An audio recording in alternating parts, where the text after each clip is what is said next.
Fix your Niesel's bra strap, Mr. Vale. This is a family community. Marlene Quist, vice president of our HOA board, didn't even lower her voice. She stood in broad daylight at the center of the crescent lawn, one hand perched on her clipboard, the other hovering inches from my 15-year-old niece's back, like she was inspecting a faulty wire. Then she reached forward and unclasped it, just like that. 2 fingers. Snap. I heard Isolde suck in her breath. I watched her freeze. Not flinch, freeze. Like she knew it would be worse if she reacted. I was already moving before I registered the click. "You know those cameras you disabled on the west edge?" I said quietly, stepping in between Marlene and Isolde. "One of them's wired through my garage power grid, redundant by design. You missed that one."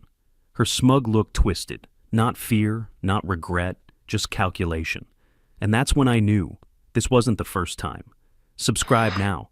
I'm releasing the whole story in parts. And if you've got a daughter, a niece, or a kid just trying to survive their own HOA, you'll want to see how this ends. Because this wasn't just a fine or a warning. This was an assault, and they covered it up.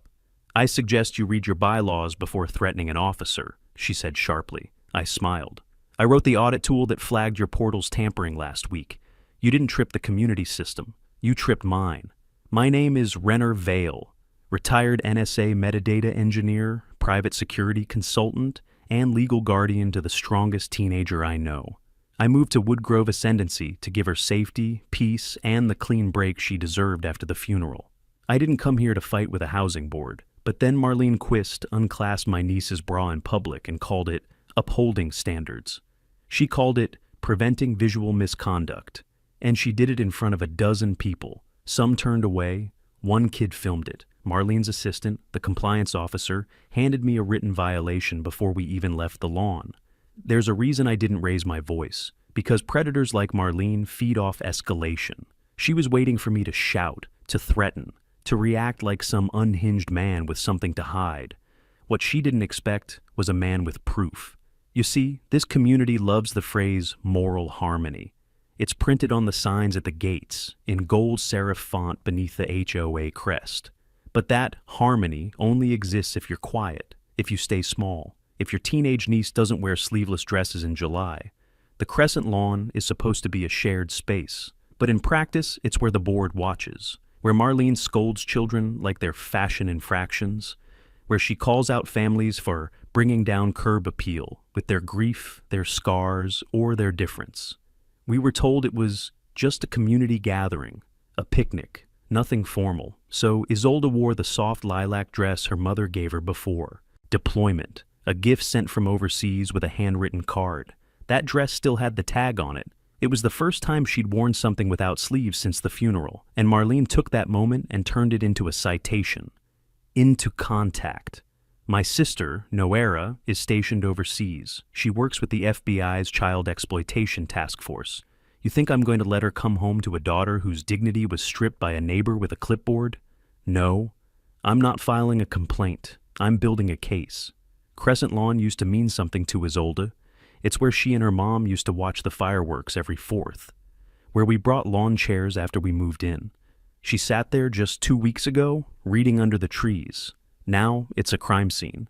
Marlene Quist doesn't know what she's set in motion, but she's about to learn what happens when a man who builds digital chain of custody systems for federal agencies gets personally involved. She thinks this is about a dress. It's not. It's about who gets to touch our kids in the name of standards. The violation notice arrived before we'd even made it back through the front door. Tucked under the welcome mat like it belonged there, the envelope was HOA standard, cream-colored, thick paper, no return address, only the words formal citation, typed in all caps on the front. I didn't open it right away. I just held it. Isolde was still upstairs, in her room, door shut, shower running longer than usual. The house felt cold. When I did open it, the language was surgical. Your household is hereby cited for enabling visual misconduct and non-compliant guest attire during a community gathering on shared property. The fine was listed at $175. A secondary note, unsigned, recommended, remedial guidance or corrective parenting action to prevent recurrence. I read it twice, then set it down on the kitchen counter and walked out to the garage. There's a point where anger stops boiling and starts freezing. That's where I was. I flipped the breaker off to kill all main power, then disconnected my outbound feeds manually. If they'd accessed my network once, I wasn't going to let it happen again. I pulled the backup rig, the one I used for forensic mirror logs, and began loading packet captures. Most HOA portals are laughably insecure. Marlene's wasn't even encrypted past login. I didn't expect to find a formal trail yet. What I did find was more subtle. Access logs to my exterior camera system that shouldn't have been tripped. Someone had remotely pinged my west-facing cam at 3:47 p.m., right after the incident, which meant someone on the HOA board either knew about the camera or suspected it recorded something. That's when I realized something else. The violation wasn't a distraction. It was the first move in a cleanup. By the next morning, 2 more families had received similar citations. I found out through a neighborhood group chat Isolde had joined for her school project. One girl's parents were fined for inappropriate leisure wear during the same picnic. Another family got written up for child supervision concerns, even though their daughter had only been taking photos near the Crescent statue. Marlene wasn't just targeting Isolde, she was expanding the perimeter, trying to make what happened look like a trend instead of an attack. I checked the HOA portal. My account had been temporarily suspended, pending review of unresolved citation. When I tried to appeal, I received an auto reply. This issue has been escalated to Internal Committee for Integrity Resolution. Integrity resolution. A phrase so vague it could mean anything, including nothing. More importantly, it was a closed loop, no voting record, no transparency, no means of redress. So I showed up to the next HOA meeting, not to yell, not to threaten, just to watch. Woodgrove's community center looks like a converted barn with fake shutters and plastic trellises. The meeting was already underway when I stepped inside. Marlene stood at the front, reading off procedural updates like a woman conducting a wedding. Her voice was polished. She wore a floral blouse and pearls. You'd never know she had unclasped a teenager's bra in public 3 days earlier. When she finished the section on decorum infractions, she looked up, directly at me, didn't flinch. And to those spreading misinformation on social media, she said, her tone honeyed, I invite you to revisit our covenant of respect. We don't litigate morality in the streets. We resolve it as neighbors. A few in the room nodded. I scanned the faces. Most were silent, some unreadable. One caught my eye. Beal Sundrin sat in the back, shoulders hunched, glasses fogged slightly at the bridge. He wasn't making eye contact with anyone, but I saw the way his hand tensed over the folder on his lap when Marlene spoke. The others didn't notice, but I did. Beal was HOA treasurer. He handled the finances, yes, but also meeting minutes and procedural records. The fact that he hadn't opened his laptop the entire meeting told me everything. He knew. He wasn't ready to speak, but he knew. I left before the meeting adjourned. I didn't need to hear more. The truth wasn't going to be found in their words. It would be buried in their systems, their logs, the digital trails they were too arrogant to scrub properly. Marlene wanted this to stay quiet. She wanted shame to keep us still. But Isolde wasn't ashamed, and I wasn't going to let her become the price of someone else's silence. Beal Sundrin was the kind of man people looked past.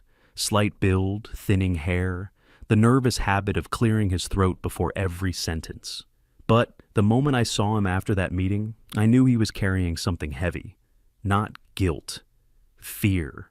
The kind that comes from standing too close to someone like Marlene Quist for too long.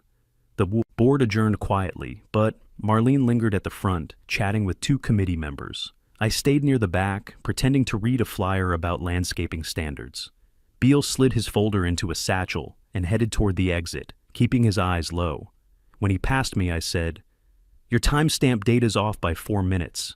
His shoulders stiffened. He didn't stop walking, but that single flinch told me everything I needed to know. Outside, dusk had settled over Woodgrove Ascendancy. The decorative lanterns glowed like interrogation lamps across manicured lawns. Beal was halfway to his car when I followed him out. You adjusted the minutes, didn't you? I said quietly. After Marlene's directive. He stopped, didn't turn. You shouldn't be making assumptions. I don't make assumptions, I said. I analyze metadata, and your file sync log shows a push at 6:41 p.m. exactly 20 minutes after the meeting ended. He turned then, pale and shaking. You're not supposed to have access to that. I didn't, I said, until your chair forwarded it to the wrong address. He swallowed, voice barely a whisper.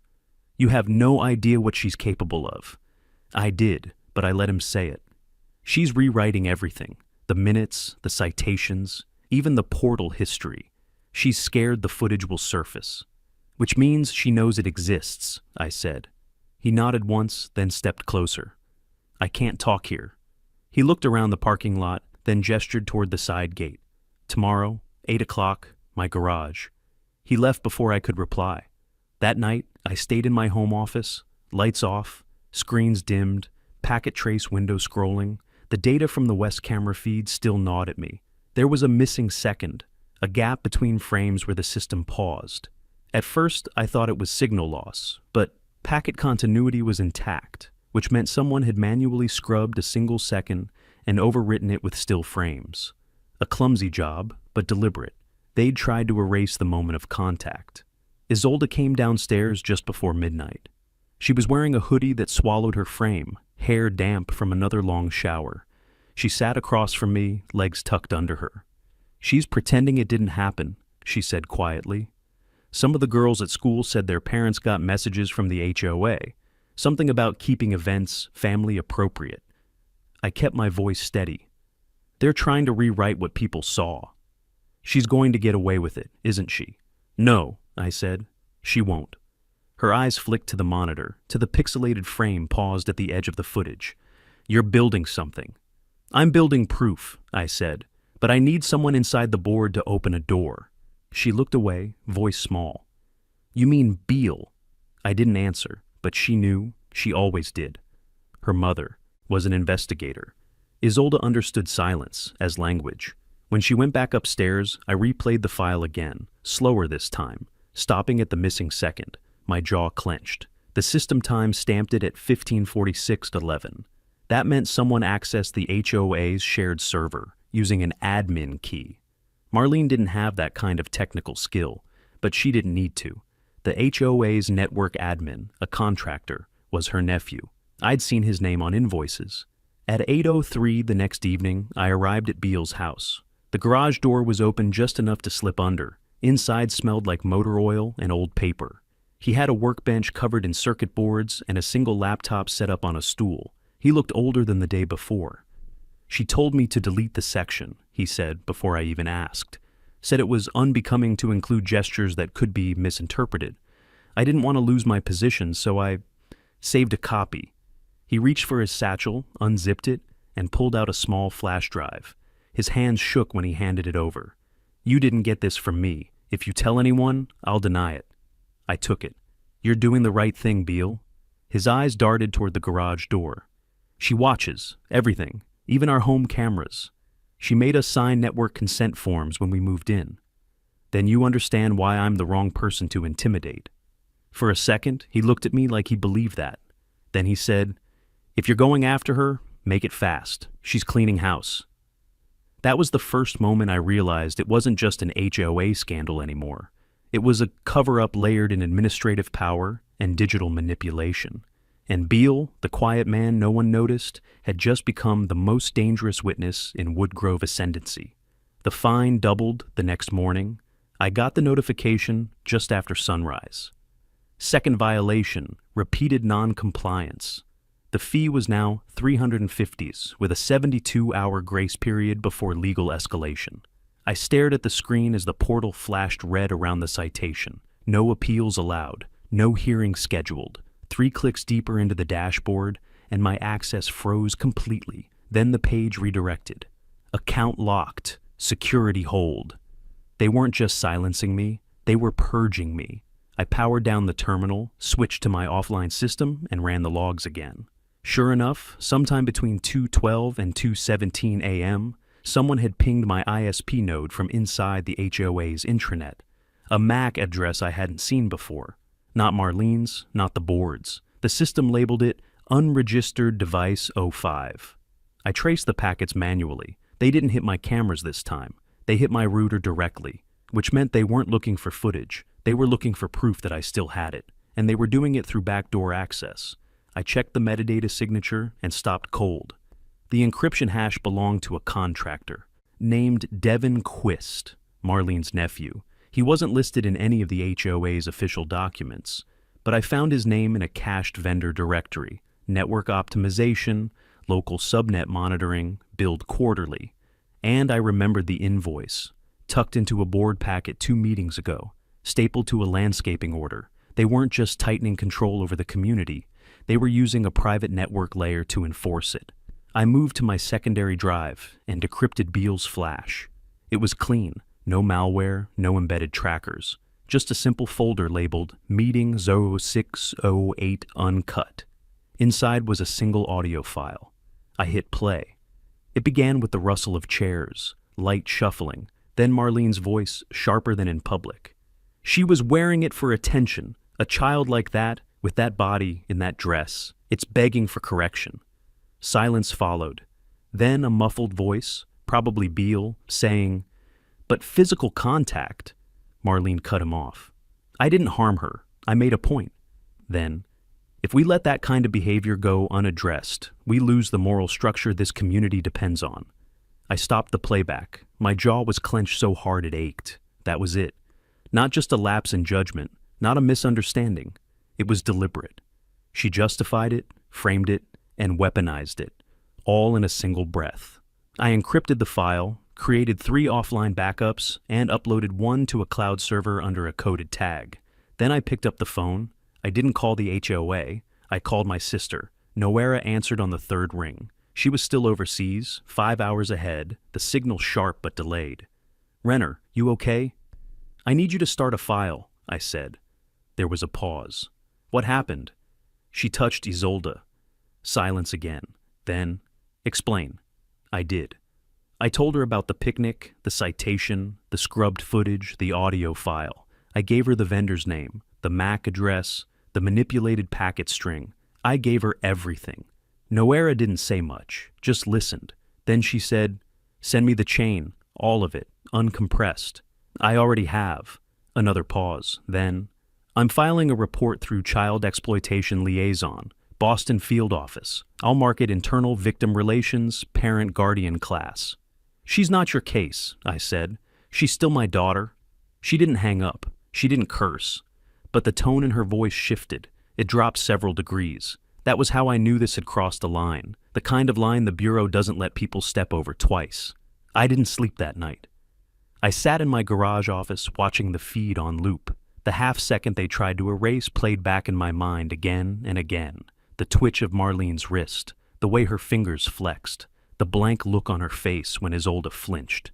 Predators don't always hide in shadows. Sometimes they build flower beds. Sometimes they smile at meetings. Sometimes they wear cardigans and quote bylaws like scripture. But no encryption can bury intent.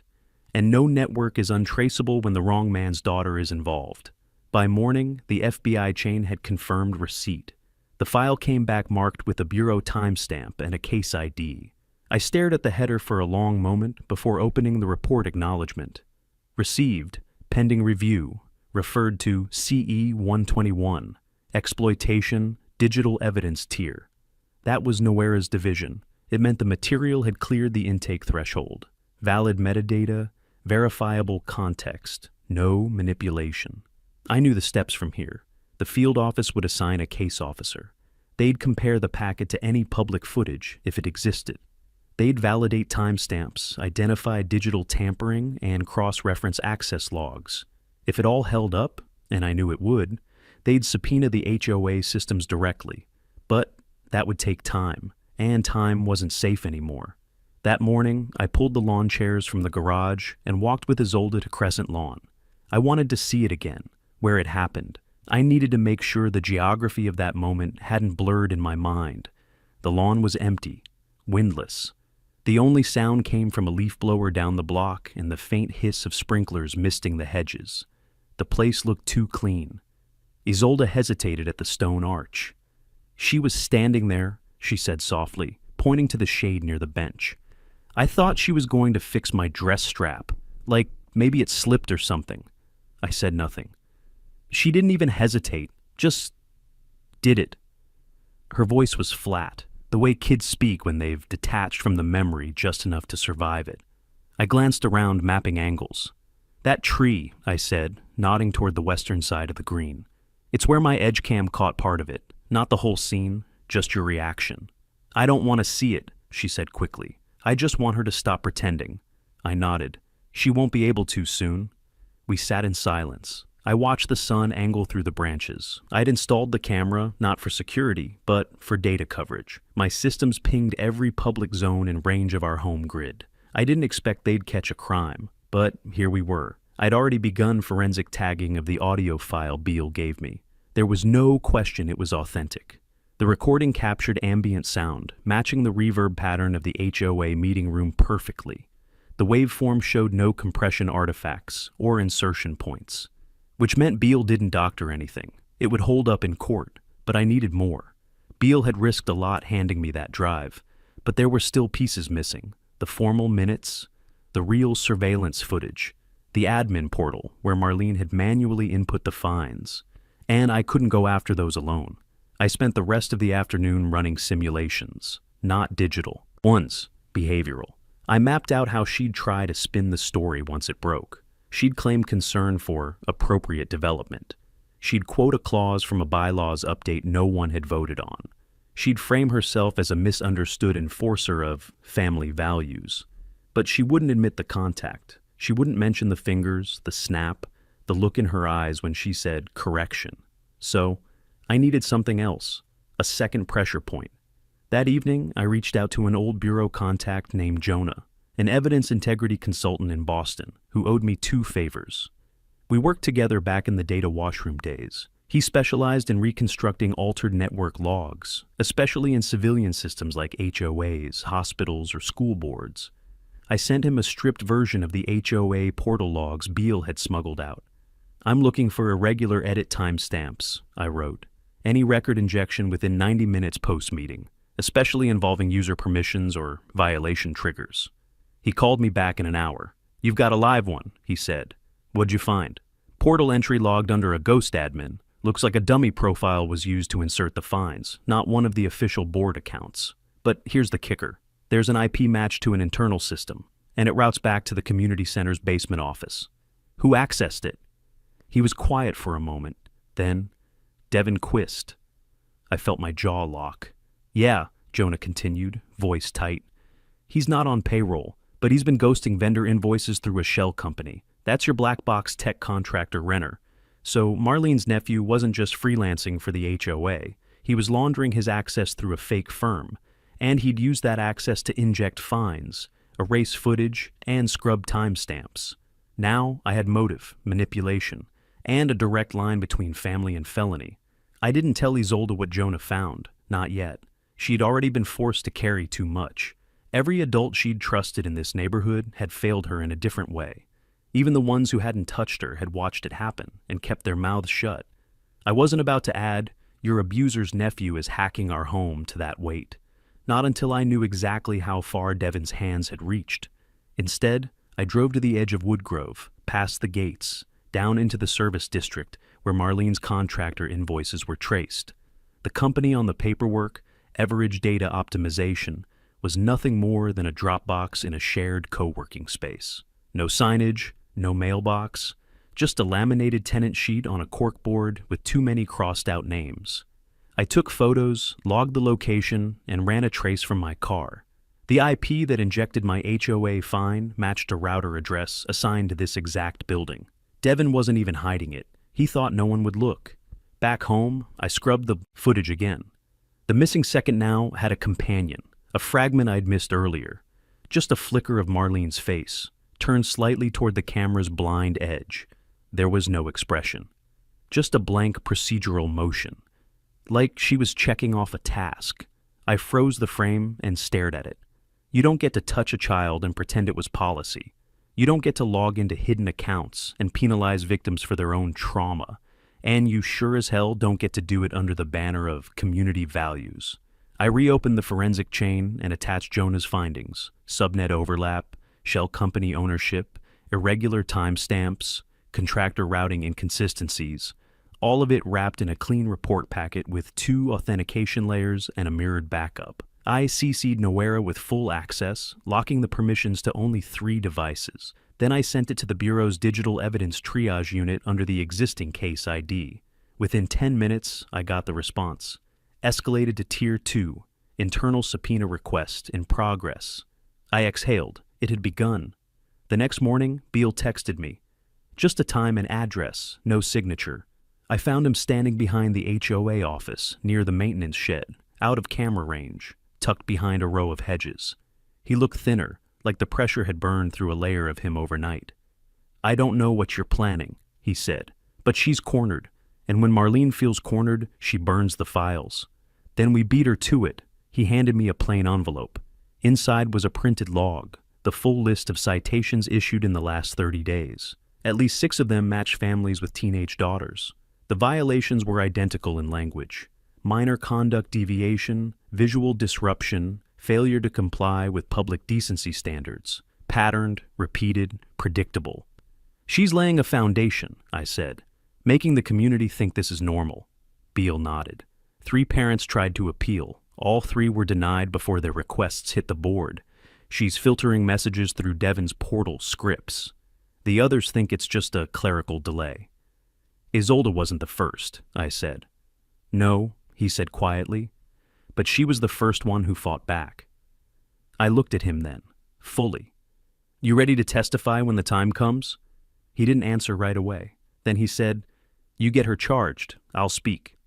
That was enough. I spent the rest of the day consolidating what we had: the violation pattern, the vendor shell company, the falsified accounts, the audio file, the video gaps, the packet trace, the contract routing. Every thread led back to Marlene. Every access point tied her to Devon. And every line of code reeked of premeditation. At midnight, I watched Isolde sleep for a moment through the cracked hallway door. She'd started sleeping with her lights on again. She said it was for the dog. We didn't have one. I closed the door gently and returned to the garage. Marlene had turned her HOA into a shield, a mask, and a weapon. And she'd used it to target the vulnerable under the guise of order. But she forgot something. Order leaves a trail, and every audit, every falsified entry, every piece of cowardice masked as policy was already indexed, archived, and delivered. There were no more warnings, only consequences. Beale was waiting when I arrived, this time not behind the HOA office or in a back alley. He stood in full view of the Crescent lawn, hands in his jacket pockets, chin lifted like a man preparing to burn his own reputation to the ground. He didn't speak until I stopped beside him. "She gave me admin override," he said. 2 months ago, said she needed a second layer of access while the board transitioned our structure. I didn't realize I was watching her install her nephew into the system. "You're not the only one she's used." He nodded. "You have what you need?" "Almost," I said. "But I need the live portal schema, not just pulled logs, the actual structure." He looked at me, startled. "That's protected behind double credentials." "I'm not asking you to pull it. I'm asking if you know where she accesses it." Beale's eyes drifted toward the old storage annex across from the community center. "She doesn't use the main boardroom system for root access. Says it looks too political. But I've seen her go in there with a laptop, always late, always alone." I didn't push him further. He already knew he was crossing a line. Instead, I handed him a slip of paper. "This is a contact inside the Bureau. Internal Affairs. If anything happens to you, or you're pressured again, call that number and read them this code." Beale tucked it into his pocket without looking. "They'll come, won't they? The feds." "They're already watching," I said. "We're just setting the trap." That night, I ran a wireless network scan from my driveway. The signal from the annex was weak but traceable. 2 devices inside, 1 laptop, 1 router, both broadcasting on a cloaked SSID labeled Everidge for Essex. Stupid mistake. Whoever Devon trained hadn't changed the factory mask. I mirrored the broadcast passively. No breach, no active injection. Just logging traffic, timestamps, packet size. It was enough. It showed an outbound session initiated at 10:13 p.m., accessed a file tree matching the known HOA schema, and cross-referenced with the citation engine used to find me and 6 others. She was still using the system, still logging in, still altering records in real time. By morning, the FBI liaison had sent me a confirmation. Subpoena request approved. Digital intake ongoing. They were preparing to serve a demand to the HOA board for full system access, masked as a routine audit to avoid tipping her off. I met Beal again, this time under cover of a public excuse. He invited me to review landscaping bid discrepancies, which gave us 15 minutes inside the boardroom without suspicion. He brought an envelope. Inside was a single printed page, a transcript, my name, Isolde's name, a note. Fines issued under discretion of Executive Vice Chair due to disruptive attire. It wasn't in any digital log, because it had been entered through the back end. She's maintaining a parallel record system, I said. She's prepping for fallout, Beal replied. She knows the walls are closing. I folded the paper and slid it into my pocket. Then we closed them faster. The following day, the HOA announced an emergency meeting. Marlene titled it, Community Clarity and Cultural Alignment. She was going to make a speech, spin the narrative, control the optics before the hammer dropped. I watched Isolde from the hallway that night. She had a pencil between her teeth and a textbook open, hair tucked behind one ear like her mother used to. She hadn't mentioned the incident in days, but she also hadn't stepped foot on the Crescent Lawn since. She didn't need to know how close we were, just that we were close. I finalized the digital packet at 2:17 a.m. and transmitted it through a secure channel. Beal had given me the last key, the portal schema, the root logs, and the override command Devin used to inject false citations. We had it all. And the next time Marlene Quist smiled behind a podium and used words like order and decency, the Bureau would already be inside the room. The room smelled like citrus cleaner and vinyl upholstery when I stepped inside. The emergency meeting had been scheduled for 7 p.m. sharp, but I arrived early, not out of eagerness, out of necessity. I wanted to watch who came in, who sat close to Marlene, who avoided eye contact. The community center's multi-purpose room had been rearranged to feel informal, folding chairs in a loose circle, pitchers of water on side tables, a fake ficus in the corner. Marlene always played at intimacy when her power was under threat. She entered at 6:53, precisely, not early, not late, wearing a light blue cardigan and a pin shaped like a dove. Yeah, optics. Beal came in a minute later and took a seat 2 chairs to my left. No folder, no laptop. Just a small spiral notebook, which he placed in his lap and didn't open. That was our signal. He wasn't there as secretary tonight. He was there as a witness. By 7:05, the chairs were full. About 30 residents, a few bored teens in the back, one woman holding a toddler, bouncing slightly to keep him quiet. I counted 3 other families who'd been fined under the same minor conduct clause. They didn't speak, but they were watching. Marlene stood in the center of the circle. "Thank you all for coming," she said, her voice smooth as syrup. "I know recent events have caused confusion, and I take full responsibility for the lack of clarity. Not the act, not the citations, just the optics." She held up a clipboard, as if it made her more reasonable. "There have been rumors, online, in group chats, suggesting misconduct on the part of this board. Let me assure you, every action taken has been within the scope of our governing documents." Her eyes skimmed the room, then landed on me. "And as vice president, it's my duty to uphold the standards that keep Woodgrove Ascendancy safe, clean, and family-oriented. Even when it's uncomfortable." There it was, the bait, the hidden accusation. I didn't move, didn't speak, just watched. She continued, "I've consulted our compliance contractor, and we are conducting a full internal audit of digital systems to address any irregularities." Beal looked down, because he knew what that meant. She was going to erase the evidence, or try. At 7:17, my phone buzzed once in my pocket. Noera's code, a single word: live. I leaned back in my chair. That meant the subpoena had been executed. That meant the Bureau had accessed the HOA's portal server under federal authority, silently. Every log, every citation, every injected field, copied, archived, preserved. The moment Marlene launched her internal audit, they had already captured the truth. She didn't know it yet, but her system was no longer hers. She turned to a whiteboard and began drawing a timeline. "Several months ago," she said, "we noticed a trend in adolescent attire that clashed with our published modesty guidelines. These weren't arbitrary decisions. They were preventative." I said nothing. Let her keep talking. Let her build her own rope. She went on, explaining behavioral patterns, invoking cultural expectations, using words that sounded like policy but meant control. By 7:31, 2 families had walked out. By 7:36, she was sweating. And by 7:39, a man in a navy windbreaker stepped quietly into the back of the room and stood against the wall. No name badge, no announcement, just a bureau-issued field laptop and a folded paper in his hand. I saw him. She didn't. Marlene wrapped up with a flourish. "Our priority will always be protection, and I trust this community to support our efforts, even when outsiders try to dismantle what we've built." Her voice caught slightly on the last word, as if she sensed something. Beale stood. His voice shook, but he was clear. "I'd like to read a statement into the record." Marlene blinked. "Mr. Sundren, this isn't a formal board session." "I was present at the June 8th meeting," he said, louder now. "I was instructed to remove a section of the minutes that contained language referencing physical contact with a minor. That section was deleted at the direction of Vice President Quist." Silence. Pure, clean silence. Beale looked straight ahead.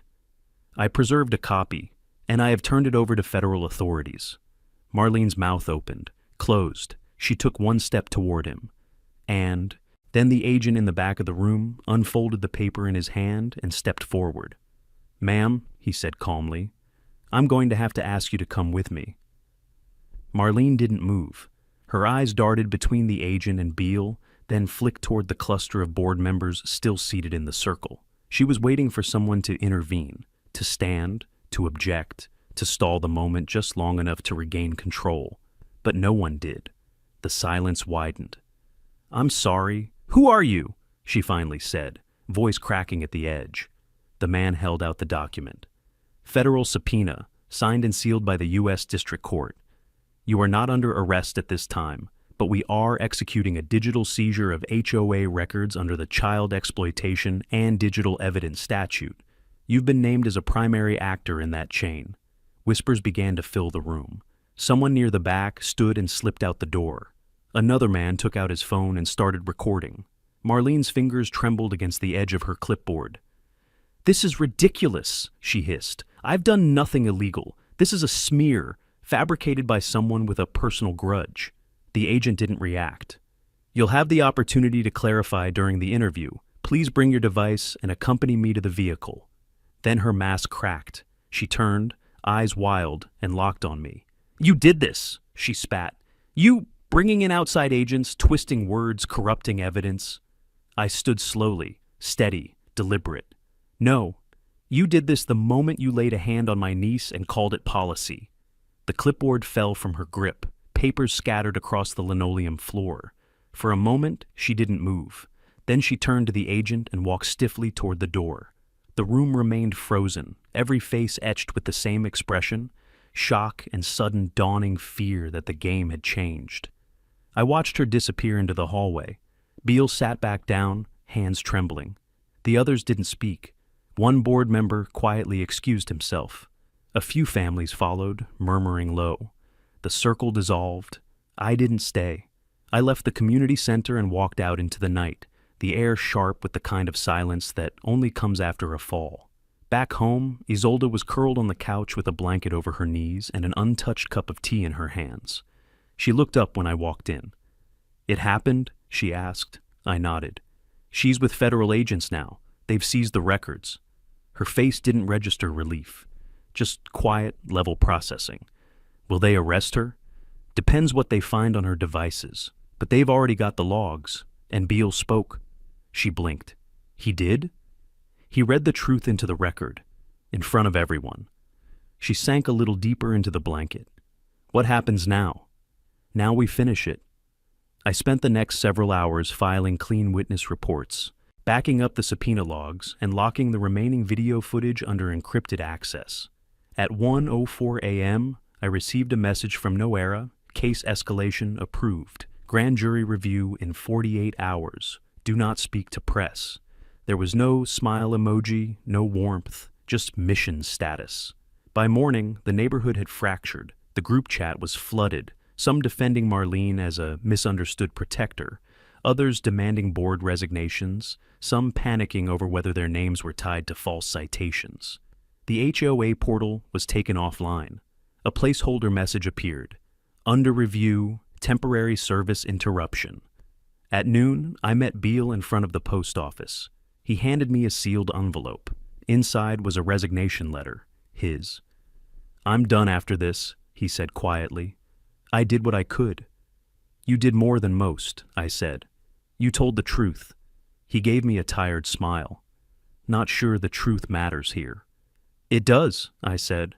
"Not just to the feds, to the families, to the kids." He looked down. "There are more of them, you know. Parents too scared to speak. One told me his daughter stopped going outside after she got her citation." I nodded. "They'll have a voice now." He reached out and gripped my hand briefly before turning to go. That night, I took the final archive drive, the one with everything, the raw footage, the tampering logs, the vendor shell accounts, the transcript of Marlene's justification, and I locked it in my personal safe, not out of fear, but for record, for memory, because the cost of forgetting is silence. And silence is what predators count on. The subpoena fallout moved faster than I expected. By Thursday morning, federal agents had visited the HOA's contracted IT service and pulled the server backups Devin tried to scrub. The shell company tied to his name, Everage Data Optimization, was revealed in the state business registry as inactive. Its address nothing more than a rented box. The digital fingerprints were undeniable. The access logs led directly back to his laptop. He was taken into custody that afternoon. Marlene issued a single public statement through a lawyer, 2 sentences. She denied all allegations and claimed the situation was a misunderstanding fueled by an emotionally unstable resident. The words didn't even include my name. They didn't need to. She had finally become the one thing she feared most: small. The emergency board convened the next day with 3 members missing. Beale's seat sat empty. The other 2 resigned quietly, claiming incompatibility with current legal review. An interim president, Monica Kale, was appointed. She was younger, more cautious, and already overwhelmed. I wasn't there for the vote. I had no desire to watch them stumble into damage control. Instead, I took Isolde to the Crescent Lawn. She hesitated at the edge. The bench was still there, the one she'd been sitting near when Marlene approached her. But the space around it felt different. The usual clipped hedges had grown wild over the past week. The sprinkler timing had gone off kilter. Trash from the last event still lay uncollected near the perimeter. A community only works if people believe in its soul, and for too long, this one had traded soul for silence. "Looks smaller now," Isolde said, arms crossed. "It always was," I replied. We sat on the far side, under the maple tree that had once held string lights for summer parties. She didn't speak for a while. Then, I still think about it, how she just did it, like I didn't matter. "You did," I said. "You do. That's why we're here." "Do you think people believed her?" she asked. Before all this, I didn't answer right away. Then, people don't need to believe someone like her. They just need to be afraid she might be right. She looked away.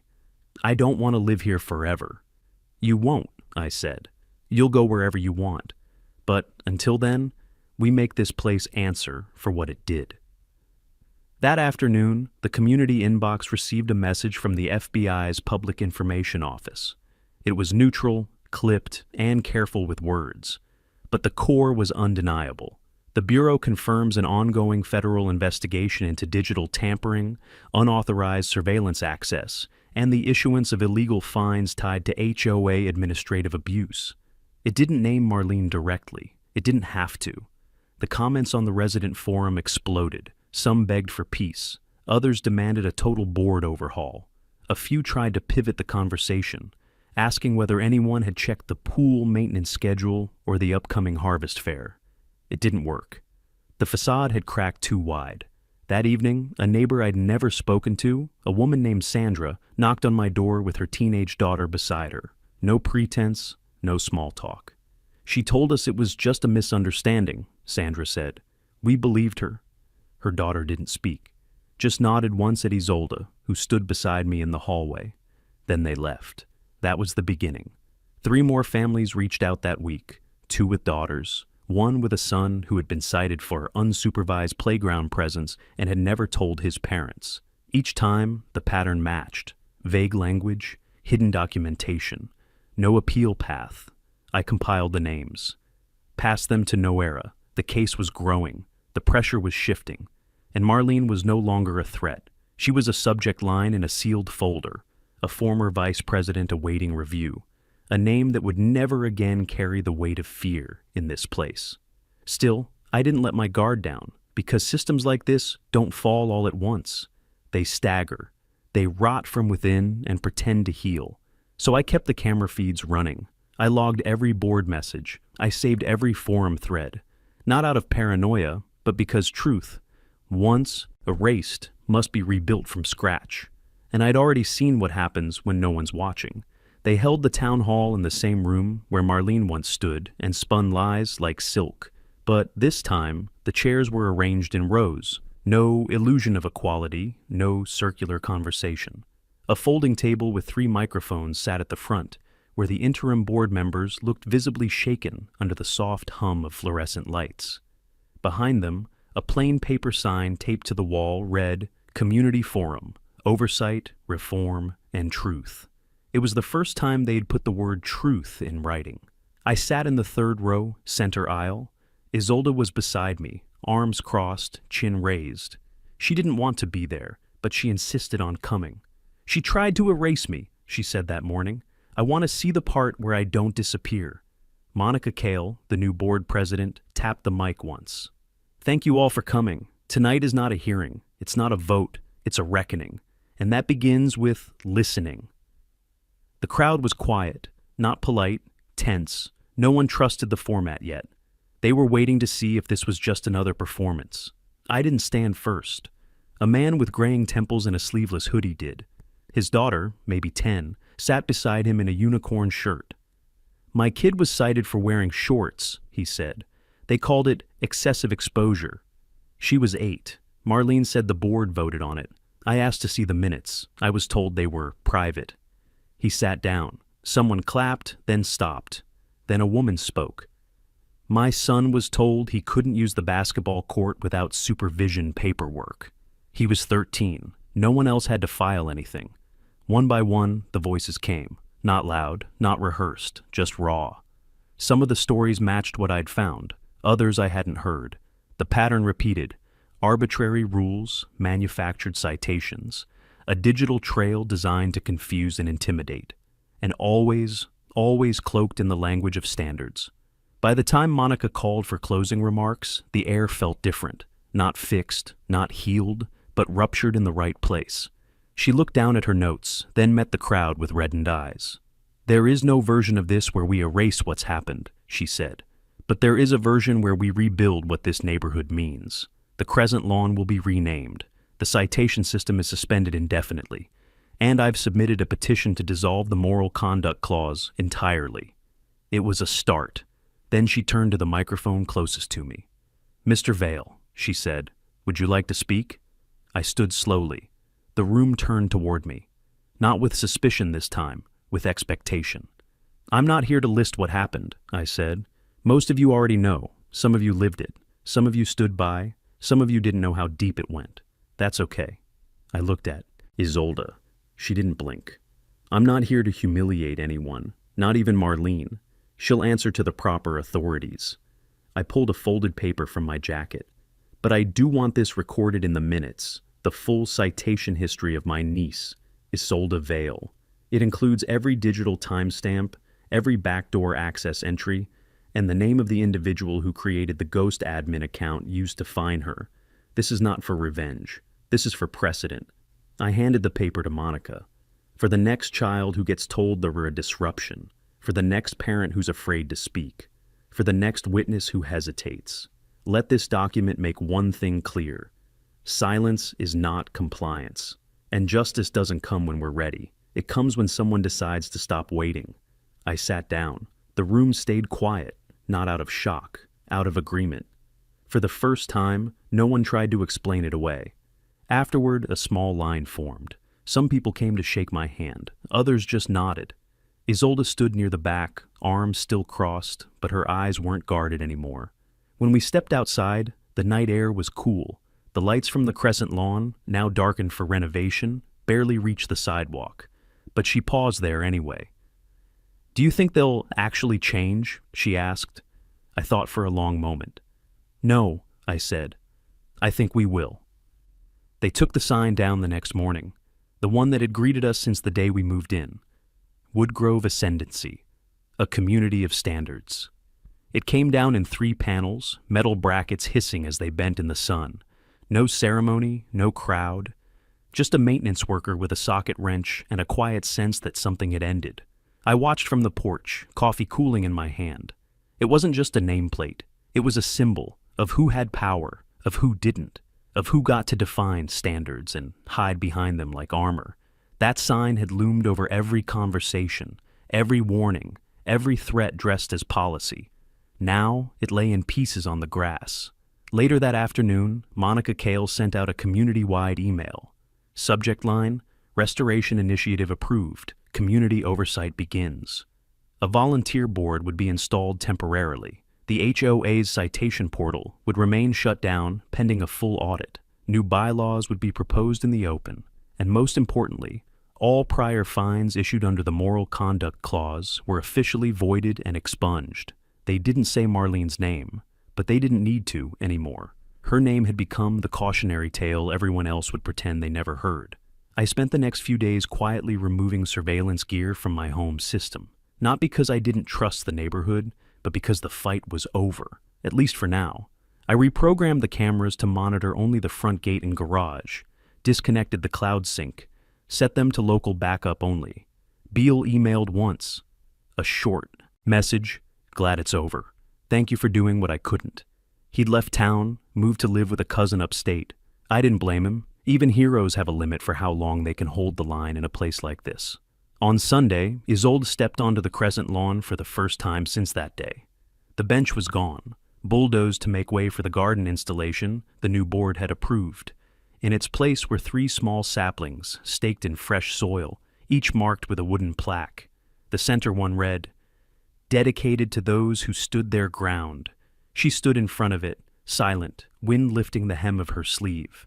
I didn't speak. I knew better than to narrate a moment that didn't belong to me.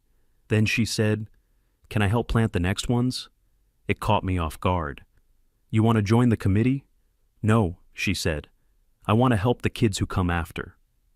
That was her way of saying it, of reclaiming something. That evening, I finally opened the safe. Inside was the last archive drive, the one with everything. Raw footage, audio, contractor records, timestamps, ghost admin logs. Evidence, the story no one could deny. I didn't destroy it. I relabeled it. Veil Protocol. Case closed. Because history matters. Because people forget. Because one day someone will say, "It wasn't that bad," and they'll need proof otherwise. And because if it ever happens again, they won't just be fighting memories. They'll be fighting record. You know, I used to think silence kept the peace. That staying out of HOA business was smart. That if you followed the rules, things would stay simple. But predators don't come looking for rule breakers. They come looking for quiet houses, for polite people, for girls in dresses who don't talk back. That won't be Isolde, and it sure as hell won't be me. If you've made it this far, if you've watched all this unfold and wondered whether your own neighborhood has its version of Marlene Quist, don't stay silent. Document everything. Speak when it's hardest. Stand when it's unpopular. And most of all, don't wait for someone else to fix it. If this story meant something to you, subscribe, follow for more. Share this with someone who needs to know what HOA authority can really look like, and what it looks like when you fight back.